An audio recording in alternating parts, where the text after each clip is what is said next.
जाड़ा धूम मचाता आ गया, कहीं तूफानी बारिश, कहीं आलाबारी और पहाड़ों पर बर्फबारी। बारिश से लाहौर और गुजरांवाला की स्मॉग छट गई, फजा बेहतर हो गई। आलूदा शहरों की फहरिस्त में पहले से चौथे नंबर पर आ गया। इस्लामाबाद में कल की तूफानी बारिश के बाद जुड़वां शहरों में रात गए तक बारिश का सिलसिला जारी रहा। रावलपिंडी के नाला लई में पानी की सतह कटारियां के मकाम पर 11 फीट तक बुलंद हो गई। मलिका कौसार मरी में भी मौसम सरमा की पहली बर्फबारी। मुजफ्फराबाद के करीब लैंडस्लाइडिंग से मानसेहरा और इस्लामाबाद जाने वाली सड़कें बंद हो गईं। नीलम वैली शाहरा भी मुतासिर। भिम्बर आज़ाद कश्मीर में तेज़ आंधी के साथ बारिश। बालाई खैबर पख्तूनख्वा, गिलगित बल्तिस्तान, कश्मीर और शिमाल मशरक़ी पंजाब में आज मज़ीद बारिश की पेशगोई।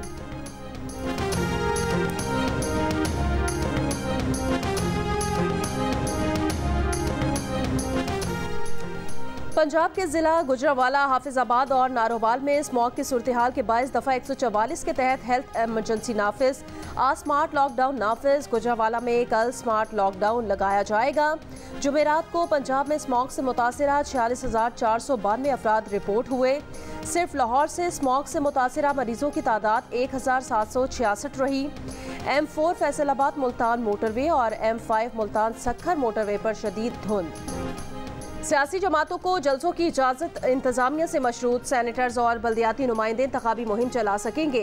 कार रैलियों की इजाज़त नहीं होगी। सरकारी अमलाक पर सियासी जमातों के झंडे लगाने पर पाबंदी होगी। इंतखाबात 2024 इलेक्शन कमीशन के मुजव्वज़ा ज़ाब्ता अखलाक का इब्तदाई ड्राफ्ट तैयार। इलेक्शन एजेंट का मुतालिका हल्के से होना लाजमी होगा। किसी शहरी के घर के सामने एहतजाज या धरने की इजाज़त नहीं होगी। अदलिया नजरिया पाकिस्तान के खिलाफ गुफ्तगू मुहिम पर भी पाबंदी होगी। नवाज शरीफ की क़यादत में पाकिस्तान की तरक्की और खुशहाली हमारा मकसद है। मुस्लिम लीग नून के सदर शहबाज शरीफ की साबिक अरकान कौमी और सूबाई असम्बली से मुलाकातों में गुफ्तगू। कहा, नवाज शरीफ ने हमेशा मुल्क और अवाम की खिदमत की। पार्टी रहनुमाओं और कारकुनान ने बहादुरी और वकार से सियासी इंतकाम के स्याह दौर का मुकाबला किया। अब महंगाई से अवाम की जान छुड़ानी है। पीपल्स पार्टी ने इलेक्शन करीब आने पर बलोचिस्तान पर नजरें गाड़नी। Chairman Peoples Party Bilawal Bhutto Zardari की सरबराही में पीपल्स पार्टी बलोचिस्तान का इजलास। शोबा ख़वातीन के मरकजी सदर फरियाल तालपुर की भी शिरकत। बिलावल भुट्टो की रहनुमा और कारकुनान को आम इंतखाबात के लिए तैयारियों की हिदायत। हम कराची में MQM के साथ मिल के जो है वो उनकी मदद भी कर सकते हैं और उनकी मदद से हम वहाँ से 3 से 5 सीटों के ऊपर हमारे पास बड़े मौसर उम्मीदवार हैं जो वहाँ से इलेक्शन कंटेस्ट करके रिटर्न हो सकते हैं। हम अपनी पार्टी को मजबूत करने के लिए जा रहे हैं और उस रास्ते में अगर कोई किसी से कोई एडजस्टमेंट होती है और उस एडजस्टमेंट से जो है वो इलेक्शन में जो है वो कामयाबी हासिल होती है तो उसमें कोई मुज़ायका नहीं है। क्यू लीग के साथ हम बिल्कुल सीट एडजस्टमेंट करने को तैयार हैं। चौधरी शुजात से मियां नवाज शरीफ साहब का मुलाकात का भी इरादा है। सिंध के बाद नून लीग बलोचिस्तान में सीट एडजस्टमेंट पर आमादा। राना सनाउल्लाह कहते हैं बलोचिस्तान के कुछ हलकों पर सीट एडजस्टमेंट के लिए तैयार हैं। कराची में हमारे पास 3-4 मौसर उम्मीदवार हैं। प्रोग्राम आज शाहजेब खानजादा के साथ में गुफ्तगू। कहा, जहां हमारे उम्मीदवार कामयाब हो सकते हैं वहां MQM हमें स्पेस देगी। काफ लीग के साथ कोई मुतालिबा नहीं, उनसे भी सीट एडजस्टमेंट को तैयार हैं। चौधरी शुजात से मुलाकात का भी प्लान है।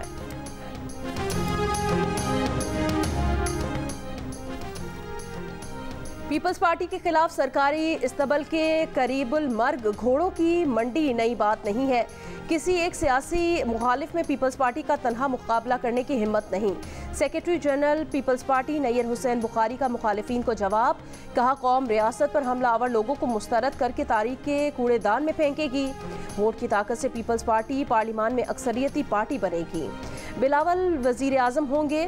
पीपल्स पार्टी के सेक्रेटरी इत्तलात फैसल करीम कुंडी ने कहा, गवर्नर हाउस पंजाब में नून लीग का इजलास इलेक्शन कमीशन के लिए सवालिया निशान है। गवर्नर हाउस पंजाब में मुस्लिम लीग नून के टिकटों के फैसले हो रहे हैं।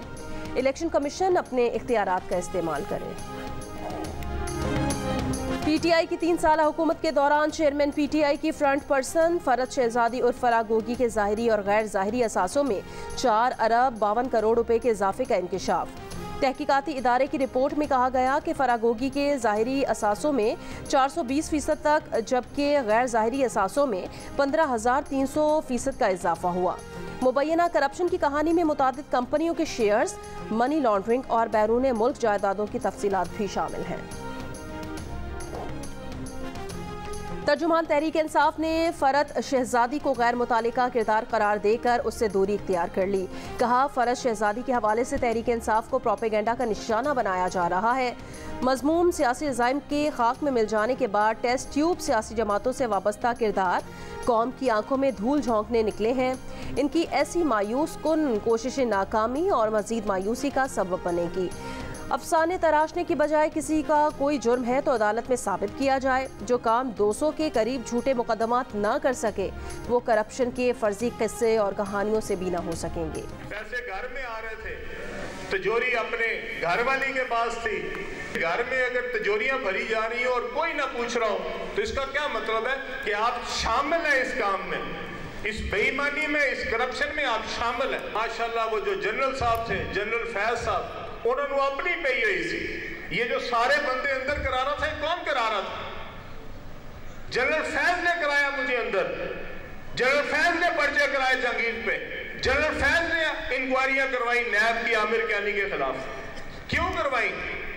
क्योंकि वो भाई साहब आर्मी चीफ बनना चाहते थे। वो नौकरी कर रहा था तो सिर्फ और सिर्फ इमरान खान की कर रहा था कि किसी तरीके नाल मैं बन जा, किसी तरीके नाल आर्मी चीफ। नया पाकिस्तान फरागोगी बना रही थी, तिजोरी घरवाली भर रही थी और हमें कहता था रियासत मदीना बनाओ। इस्तेहकाम पाकिस्तान पार्टी के अलीम खान का टैक्सिला में जलसा-ए-आम से खिताब। का कोई ऐसा घर हो सकता है जहां तिजोरी भरी जा रही हो और सरबराह को पता ना हो? आप शामिल थे। इंटेलिजेंस ने बताया था कि आपके घर लूट मार का पैसा आ रहा है। अलीम खान ने इल्ज़ाम आयद किया कि जनरल फैज हमीद ने उनके खिलाफ कार्रवाइयाँ करवाईं, जहांगीर तरीन और उनके खिलाफ मुकदमा दर्ज करवाए। वो आर्मी चीफ बनने के लिए चेयरमैन PTI की नौकरी कर रहे थे। जहांगीर तरीन ने नया पाकिस्तान बनाने का वादा कर लिया। कहा, हम यकीनन नया पाकिस्तान बनाएंगे।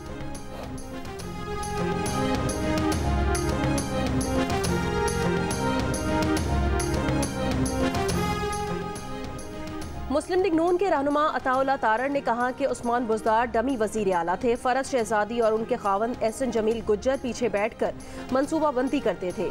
सूबे में DPO से पटवारी तक ट्रांसफर पोस्टिंग का शेयर जाता था। ठेकों में कमीशन लिया जाता था। चेयरमैन PTI ने फरागोगी की करप्शन में सहूलतकारी की। PTI से नौजवानों की उम्मीदें थीं। झूठ बोलकर कौम को गलत रास्ते पर डाला गया। गजा के अस्पताल फिर इसराइल के निशाने पर। शिमाली गजा में अल-उदा अस्पताल शदीद बमबारी से लरज उठा। इंडोनेशियन अस्पताल के नज़दीक भी हमले। बैक वक्त 3 अफराद अस्पतालों के करीब बमबारी से मुतादिद शहादतों का खदशा। अस्पतालों में मौजूद हज़ारों जख्मी और पनाह लेने वालों की जानों के लिए खतरात बढ़ गए। अक़वाम मुत्तहिदा के मुताबिक बुध से जुमेरात के दरमियान 24 घंटों में 243 फ़लस्तीनी शहीद किए गए। मजमूई तादाद 11,000 से ज़्यादा हो गई। मगरबी किनारे के इलाके जनीन कैंप में इसराइली फौज दाखिल। चंद घंटों में 10 फ़लस्तीनियों का कत्ल।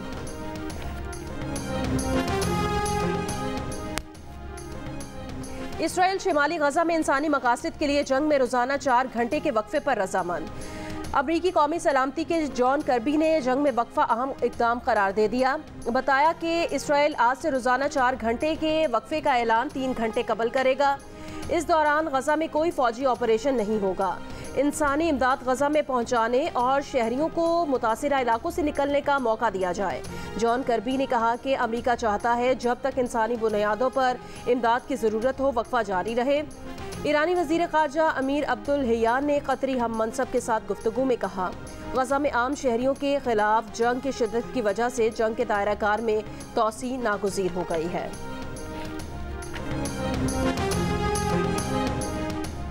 इसराइल ने पहले एक तरीके से फ़लस्तीन पर कब्जा किया, अब दूसरे तरीके का होगा। अक़वाम मुत्तहिदा में पाकिस्तान के मुस्तकिल मंदूब मुनीर अकरम की जियो न्यूज़ से गुफ्तगू। पहले जब इसराइल ने कब्जे की कोशिश की तो वहाँ गौरीला जंग शुरू हो गई। आगे जाकर अगर कब्जा होता है तो देखते हैं कि वो कैसे कर सकेंगे।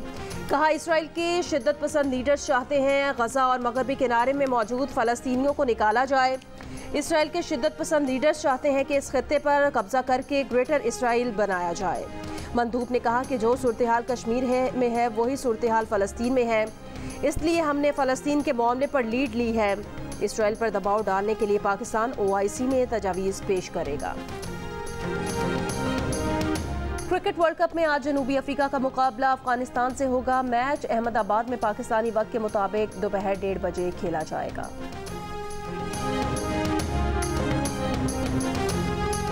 न्यूजीलैंड ने श्रीलंका को 5 विकेटों से शिकस्त दे दी। वर्ल्ड कप के अहम तरीन मैच में कीवीज ने श्रीलंका को 171 पर महदूद किया और हदफ 24वें ओवर में हासिल कर लिया। ICC वर्ल्ड कप में न्यूजीलैंड ने श्रीलंका को बड़े मार्जिन से शिकस्त देकर 10 पॉइंट्स के साथ रन रेट भी बेहतर कर लिया है। पाकिस्तान और इंग्लैंड का फैसला कुन मैच कल होगा। श्रीलंका की न्यूजीलैंड के हाथों शिकस्त के बाद पाकिस्तान के सेमीफाइनल में चांस न होने के बराबर रह गए।